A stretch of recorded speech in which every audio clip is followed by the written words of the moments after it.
All right, welcome to the NZ Everyday Investor. I'm your host, Darcy Ungaro, and today, again in the studio, we have Rupert Carlyon. Rupert, welcome. Hi, thanks for having me back. Thanks for coming back. We're wearing the same clothes. That's a signal that Yeah. maybe this was recorded on the same day, but we'll keep that quiet for now. So last week we talked about KiwiSaver. What is the problem? Yep. And actually, for some people, that might be like, what? How could you say that? There is no problem. This is going great. But no, there's some fundamental flaws in the foundation that need to get remedied over time. There's problems with the way KiwiSaver members review their scheme that they're enrolled in, and arguably there are problems with the mentality of some of the providers out there in terms of how they are encouraging their members to review their plan. And that's kind of where we left off last week, right? So let's keep on going with that, and then we'll talk about a bit more of the solution. Yep. Because there is hope. Oh, there's hope. And they're not hard fixes, right? Right. So take me through that. Let's just maybe talk about, say, a typical KiwiSaver member who has a scheme with their bank. Maybe they're with one of the main Aussie banks. They've got a balanced or a growth fund. They have a fairly decent balance because they've been enrolled for a while. They've got a good job.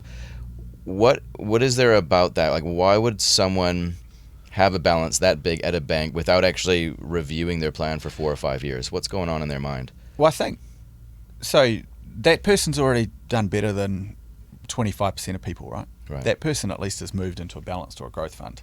So that person is already in the top kind of 75%, which I find, because they've already made one decision. Yeah. But I think that person is sitting there going, you know what? KiwiSaver is KiwiSaver. It's simple. When I go and look at my mortgage, I go and look at my savings account, I go look at my credit card, do I really care who it's with? Not really, because everything's the same. And because we've kind of created such a simple product, no one thinks they need to do research. No one thinks there's much difference between a fund. And that's, I think, a little bit of where the consumer mindset is. You then fast forward to a second piece of it, which is, and anyway, you know what? I'm 35 today. I'm 40 years old. I might have $100,000 sitting there. But actually, I can't touch it until I'm 65, so I'll deal with it later. I don't really care about that. But there's only 50 grand in there. There's only 50 grand, right? Who cares, right? Despite the fact that that same person might be sitting in a default fund versus a growth fund. So 40-year-old definitely should be in a growth fund. Over the last few years, that's kind of earned them about 12-13% a year. Whereas if they've been sitting in a default fund, they're kind of earning 5-6%. Yeah. That's $5,000 or $6,000 a year that person's missing out on, just because they haven't made the right decision. Yeah. So a bit of complacency. Massive complacency. But also, I guess, in a sense, there's probably a bit of, well, I've done that job. Now I can push that job behind me and focus on other things. Oh, completely. But really, there's probably, I guess, one of the messages here that we should be getting across pretty clearly by now is that this is something that you should be proactively sitting down and reviewing at least once a year, maybe once every 2 years. Oh, completely right. And you have to look at it. You change, your situation changes. Unfortunately, we all get older every year. That means you're approaching the time at which you want to use that money. Yeah. That means your risk appetite needs to change, your time horizon changes. Your risk, you might have something go on in your life, which means you have a risk appetite decision. Lots happens. Correct. And what you need to do is kind of every year go, well, what's happened to my life? Where am I sitting now? Is the fund choice that I made kind of 12, 24 months ago, is that still right? Yeah. Equally, you've got to sit there and go, well, okay, how much money is this going to give me for my retirement? Correct. Is this going to give me a weekly balance that I like or I don't like? What else is happening in my life, right? Do I have other investments? Have they gone well? Have they gone badly? Is KiwiSaver all of a sudden getting more important than it was? Yeah. And thinking, okay, well, if that's the case, do I need to make a change to my contribution rates? Correct. I've been contributing 3%, but actually, oh wow, I've now hit 45 and I've realised, that super high paying job that I kind of thought was going to solve all my problems hasn't quite turned up. Yeah. My KiwiSaver kind of statement is now telling me I'm only going to have $300 a week. Yeah. When I'm retired. Yeah. I need to fix that. Gotcha. And it's kind of having a look at it every year and going, are my contributions still right? Is my fund choice still right? and how does it all mix in with my broader life? Correct.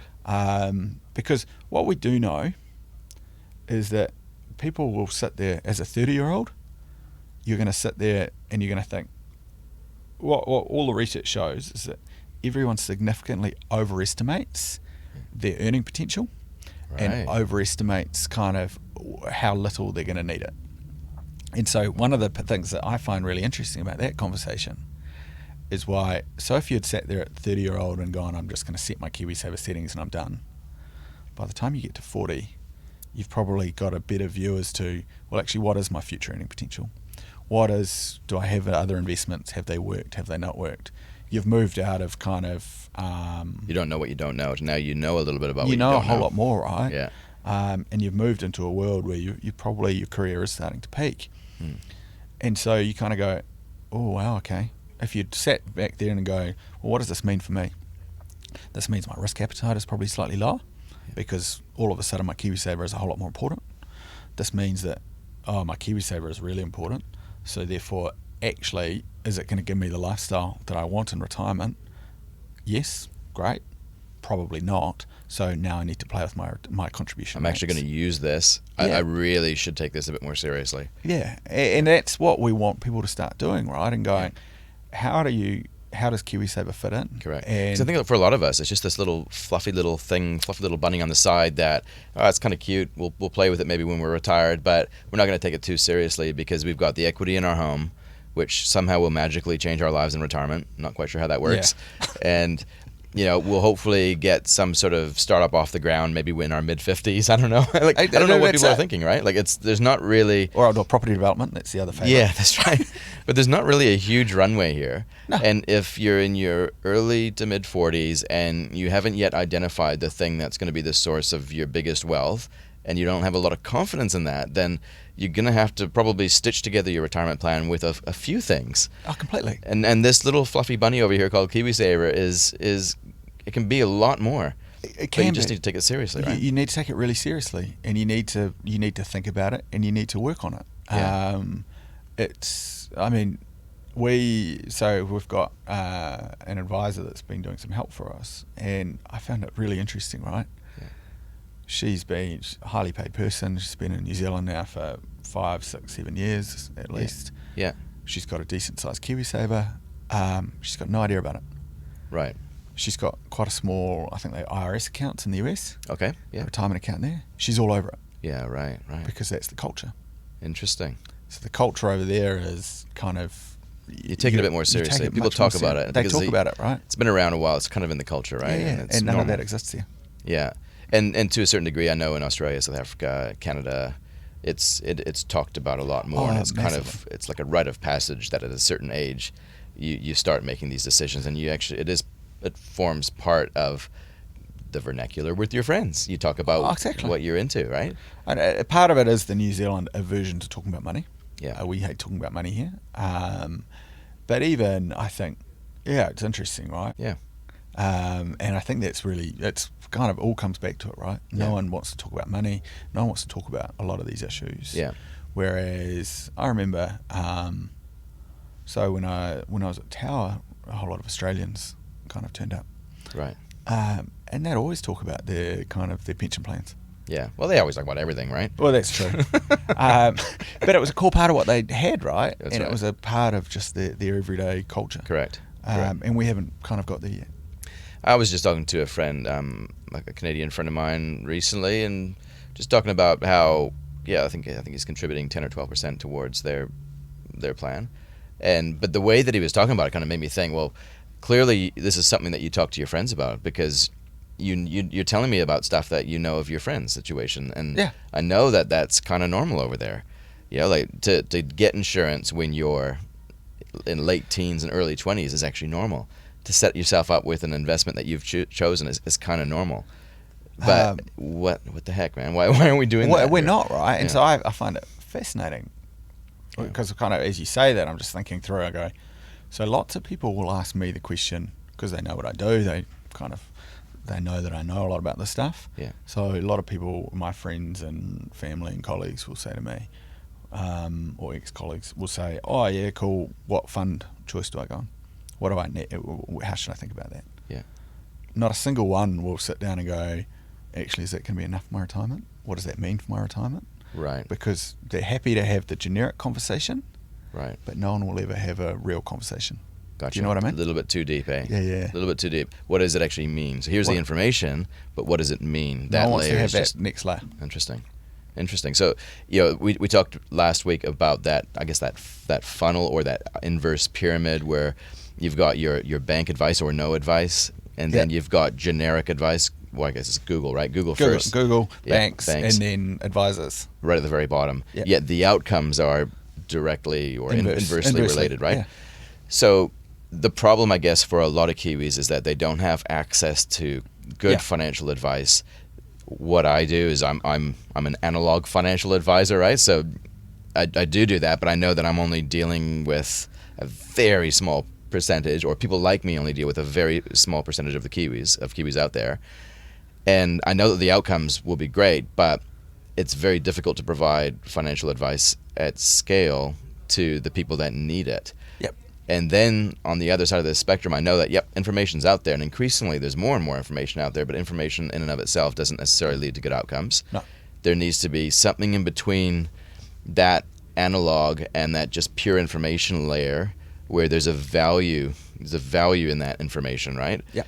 And talk to me about who you guys are. And how we're filling that. Yeah, how you're actually solving that problem. So we're a digital advisor. So we have built a series of digital tools to allow people to assess. So we will kind of find out a little bit about a person, take a view as to assess their risk appetite, and make a recommendation for that person as to, well, actually, this is how you should be investing. Yeah. But more importantly, we're front and center and saying, this is what it means for your retirement. Right. So we're going there saying, making everything very clear and very explicit and saying, okay, Rupert, you earn $80,000, or you've told us you earn $80,000, you're contributing 3% to your salary. That means that you kind of are going to have, when you retire, you're going to have a salary of, a weekly income of $512 a week. Gotcha. Including your New Zealand super. Okay. That compares to your current salary of $1,200 a week. Gotcha. And by the way, you need to be somewhere between $900 to $1,200 a week to be comfortable in your retirement. So that's the conversation we're trying to have with people, giving them that set of tools. And if you want to achieve those objectives, then here's how you need to invest on the way through. Right. And the big learning for us around trying to give people that information, we're traditional finance people, right? We think it's all about the investments. Yeah. Because that's how we like to think. Well, and to be honest, that's how probably a lot of people think. People like to look at investing as something that's external to them. They just need to find out about it. But really, it's more about learning about yourself as you do it. Exactly. And that's what what fascinated us is when we went through is everyone said to us, the investments is fine, just do it. That's easy. Yeah. But what does it mean for my retirement? And so we've kind of had to rejig how we give and deliver our advice, because people are desperate to understand what it all means for them. Yeah, that's right. And that's what I found fascinating about it. We'd focused on the investment side because that's who we are. We're finance people. We focus on that. But then the consumers, it's all about what does this mean for my retirement? That's right. And finally, someone's actually giving me a straight answer about how much I need. Somebody's answered my question. Yeah. Which is the advice that everyone is searching for, but often they only find information. Exactly. They don't understand that advice is that slightly deeper layer. It's that slightly deeper layer, right? And it's personalising it, and it's about saying to someone. So the example that I just gave, it's about saying, "Hey, Rupert, you've gone from $1,200 a week to $500 a week. That's an issue. Right. You need to solve that issue." That's awesome. Practically, how does this work then? So, do you have a robo-advice exemption? So we've got a robo-advice exemption. We're one of 3 KiwiSaver providers that have that. Yeah. I'm a little bit biased, but I would argue we're the first people that have managed to create a consumer-orientated digital advice function. Right. So we spent a huge amount of time researching and looking at what was happening all over the world before we then went and built our set of tools. And just for our listeners' benefit, the robo-advice exemption that you have from the FMA, can you explain to me what that allows you to do that others wouldn't be able to do if they didn't have that exemption? So our digital advice exemption it's a lengthy process with the FMA to get. And what that allows us to do is it allows us to give personalised advice to people using online services and a digital kind of platform. Sure. Whereas at the moment, if you don't have a digital platform, a digital advice exemption, then you can only offer advice in person, and you need to go through a personal advisor to get that piece. Correct. Or just provide class advice or generic factual information. Yeah. And don't get me wrong, there's a very grey area of where does class advice stop and where does personal advice start. Yeah. It's going to be interesting because class advice disappears in a couple of months. Correct. So how that kind of moves forward, I've got no idea. I don't think anyone does, to be honest. No. But it'll be good in the end, I'm sure. Maybe. I'm going to be hopeful. But you need the digital advice to be able to personalise it and to make it real for people. Because if you can't make it real and you can't put it all together, I think it makes it really hard. Because what a number of other parties of our competitors are doing is they do have some pretty good tools, but actually you've got to piece together lots of different pieces and different parts of the tools to come up with your story. And that's what people struggle to do. Right. Because A, they don't want to spend the time. Yeah. And B, I don't think people are expecting to be told on the retirement side. No. Because they don't think about it like that, right? And it comes back to people don't quite understand fully yet what KiwiSaver is meant to give them, and that's why we wanted to go front and centre with all of that stuff. Gotcha. There's so much in that, right, that I want to unpackage, but just so I can understand it myself. So this tool that you've built, and that no doubt you are continuing to build, is helping people to understand what it means. So it's going deeper in the process. The solution, though, the ultimate solution, just from the provider's perspective here, from the fund manager's perspective, is that it helps people select the fund that you're offering. It's not like you are an advisor in the sense that there's multiple options. It's just within your set of options, but you're helping people make the best decision for that set of options. Koura has 6 individual investment funds. Okay. And because we're using the advice model, rather than offering the standard growth balance conservative, we said, okay, well, let's just build a set of funds that allow us to kind of create a balanced portfolio for any person. And by balanced portfolio, it means all of the component parts of a portfolio. Okay. So rather than having 3 options, growth, balance, conservative, we've got 250 odd different permutations that we will give an individual person based on their risk profile, their objectives, how far through they are. By blending those 6 different funds together. By blending our 6 different funds. Sure.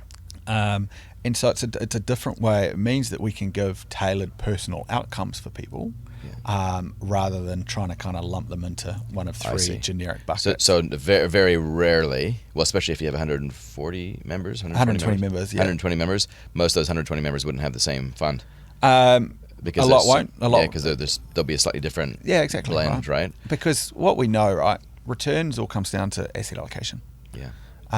Asset allocation is the number one driver of returns. Yeah.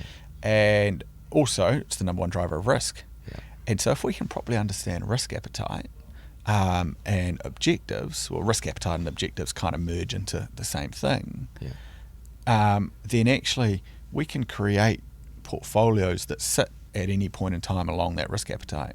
Yes. And we can turn it into a much more nuanced discussion than growth, balance, conservative. So we have a lot of people that go, you know what, late 30s, early 40s, KiwiSaver's not that important, I've got a high risk appetite. So we can put those people up at a very high equities growth allocation. Gotcha. Because that's what they've told us they want by how they've answered it. Yeah. All the way down to the other side.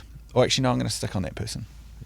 So then what's going to happen is that person will come in and check in with us every single year, and go, actually, now I've gone from 43 to 44 to 45. Oh, actually, I've still got the same risk appetite, but I'm getting a little bit older and I'm getting a little bit closer to your objective. A traditional model would get to 45 and go, bang, I'm going to move you from growth down into conservative to balanced. Yeah. Our model sits there and goes, well, it's not quite that drastic a shift, right? Yeah. So we're going to make small tweaks to your portfolio every year to make sure that it still works, and kind of we don't need to make those big drastic shifts on an ongoing basis. More analog. It's all just slowly moving people through the KiwiSaver journey, making lots of little changes on the way through, and that's what's been proven by all the research to create better outcomes. So you're creating custom-made clothing, Yeah, exactly. rather than taking something off the rack, which may or may not fit you perfectly well. You think you like the look at it, but it actually doesn't look that good on you because it hasn't been designed for you. So that's what you're doing is you're doing this in a reiterative fashion, where you're redesigning. So we're designing. So we design the clothing. Yeah. So we kind of go, what's the fashion? What's kind of works? What do we know is practical? Yeah. What do we know is going to actually, rather than fashionable, what do we know is kind of working, right? Durable. So, durable. Yeah. So what do we know is going to get you to the South Pole? Correct. And what do we think is the best piece of clothing to get you there? Correct. And that depends on your type. It's like any outdoor clothing, right? Correct. You're always, the more extreme you become, the more you want it tailored. Exactly. And does it comprise of wool or polypropylene, right? Exactly. Because and that kind of ties it a little bit into the ESG piece. Do you want to just speak to that a little bit if we can? Yeah. Like how do you kind of cater for those who are going through this process and it's really important to them that they're invested in that? So I'm a big believer that as finance professionals and an investment community, we have a duty to actually use our capital to influence how people behave. Yeah. And so I'm a big believer in ESG and sustainable investing. Environmental, social governance. Governance. For anyone who doesn't know. Yeah. And it's also pretty clear from the consumers that that's what our consumers want as well. Okay. So how we've built our 6 funds, we've got 3 domestic funds, a cash fund, equities fund, and a fixed income fund. Yeah. We're quite lucky in the New Zealand market. It's a small market. Yeah. We know what to exclude, what to buy, what not to buy. Yeah. And so that's why we don't buy Sky City, for example, because gambling is something that's kind of a massive no-go. Correct. And then we go in our international funds. What's been really, really helpful is over the last probably 6 to 12 months, there have been some really great passive ETFs that have come onto the market, which have very, very high degrees of sustainability, right? Sure. So we're buying these products out of the US at the moment for our investors that exclude all of the stuff you want them to exclude, right? So no alcohol, no gambling, no arms, no adult entertainment. They very kind of have all the exclusions. Yeah. But then on top of that, what they're doing is every single member of an index is actually ranked from A to F in terms of its sustainability criteria, and this is all done by Miski, so they've got thousands of investment analysts doing all this for them. And our guys will only go and buy if it's ranked A, B, or C. I see. So it's kind of a multiple layered approach to how we can do our sustainability approach. Yeah. And then what's even better is there's a second research team which sits there and kind of assesses all anything that's kind of any resolutions, shareholder resolutions, to assess their impact against the ESG criteria as well. Yeah. And so they will actively vote against that. So Right. from my perspective, where I get to on it, I'm really proud that I think we've built as good a set of ESG products in the market as possible. Yeah. I don't apologise for the fact that if people don't like that, we can't cater for them. But I think it's more important that we actually, that is how we invest it. Yeah, you don't see too many funds that kind of, I guess, blow the trumpet around. Hey, if you want to invest in porn and gambling and tobacco, choose our fund, right? So it's not like people are out there looking for it, right? Oh, look, I think there are people there, right? Yeah. I mean, you do see it out of the US in particular. What, wait for a war, invest in Halliburton? Oh, exactly. Or you could just Plus, take today and ESG, you invest in Facebook, Google, and Netflix. Yeah. But it's an interesting thing because regardless of what you believe, and the thinking has been, it's either or, right? I always liken this to property investors. Yeah. There is this kind of growing suspicion, belief system almost that property investors are evil. Because if they are buying more properties, they're taking it away from people who could have bought them. Yeah. Right? Forget the fact that they're providing better quality housing, right? And all that sort of stuff. But there is that belief in that if you engage with property investment, you're actually damaging society at the benefit of your household. And then the flip side is, well, who are you responsible for? Are you responsible for your household or are you responsible for society? Exactly. Can you do one and benefit the other? Is it one or the other? With ESG investing, it's kind of like the assumption has been in the past, if you adhere to these principles, you're going to get a worse rate of return because you're taking care of the world, but you're paying for it. Whereas now there's that shift, that inflection point, I guess, where... Well, I find that really interesting, right? Because I think the research is... We've done a huge amount of research on this, as you'd expect. Yeah. The research is mixed. I think in the last probably 4 or 5 years, ESG is one. But as I say, right, is that due to the fact that you're overweight tech? Yeah. Or is that due to the fact that actually all of this other stuff isn't looking too good? Yeah. But I think what the research is pretty kind of clear on, well, as clear as it can be, it doesn't cost investors anything. Right. Does it deliver you better returns? I think probably it's pretty hard to see. Still kind of at that tipping point. It's still at the tipping point. Yeah. But I think people have struggled to prove at the same time that it gives you worse returns. Correct. And so... But even just the fact that more people are starting to believe it, that itself completely. carries the weight. It's the tipping point, right? Yeah. And actually, what you will end up with is you started to see it recently with a lot of the banks out of the US and Europe saying, well, we're not going to invest in new coal power plants. Yeah. We're not going to support those projects. That is the quickest way in the world to stop that stuff. Yeah. And that's our role as providers of capital, to allocate it in a way to drive outcomes. Correct. Because fundamentally, we are investing for people's retirements. Correct. We are investing not for today, not for tomorrow, but we are investing to deliver you a retirement that you want in 10, 20, 30, 40 years. And a part of that, in my view, is actually the world you live in as well. Correct, yeah. Let's give you some money to enjoy the world, but let's give you the world so that your money can enjoy it as well. Right? And I think that's, and look, I probably slightly get told off for saying that too loudly, because my fiduciary duty is returns. Yeah. But I do think there's a broader conversation that we need to have. There is a broader conversation. There almost is a need to actually redefine what that duty is. Yeah. Is it really just about returns? Exactly. There's a greater thing going on here. I completely agree, right? Yeah. And we won't have that as a conversation, we won't make the difference until everyone's willing to have those conversations. Correct. And sometimes those conversations will be uncomfortable. Like even last week, some of that stuff that we were talking about around how actually KiwiSaver, sure, it's going well, but there's some fundamental issues going on here. And there's a certain amount of bravery that's required to actually stick your hand up and say, there are problems here. We need to talk about this on both sides. Yeah. Members, providers. But I guess it's like anything, right? Unless you talk about it, whether it's talking about money or whatever, you're not going to make. You're never going to make it, right? Yeah. And it's about having balanced conversations. It's about recognizing there's two sides to all of these conversations. Yeah. It's not all ESG. It's not all not ESG. Yeah. It's about a balanced conversation that kind of allows us to have rational outcomes. Gotcha. Perfect. So tell me, Koura, if I was keen to actually change my KiwiSaver provider, if that was the right thing and if I wanted to and all that sort of stuff, how far can you go in the process before you actually have to commit to it? So how far can you go down the digital advice process with you before just you to feel it out? Yeah. So you come onto the Koura website, you will go through and understand, so pretty quickly, we'll take a few of your details so that we understand a little bit about you. You can then get the advice screens. We'll give you kind of the advice. Yeah. And then it's after that you make a decision. Yeah. So if you just want to kind of go through and use those tools to understand and assess your KiwiSaver, great, go and have a look.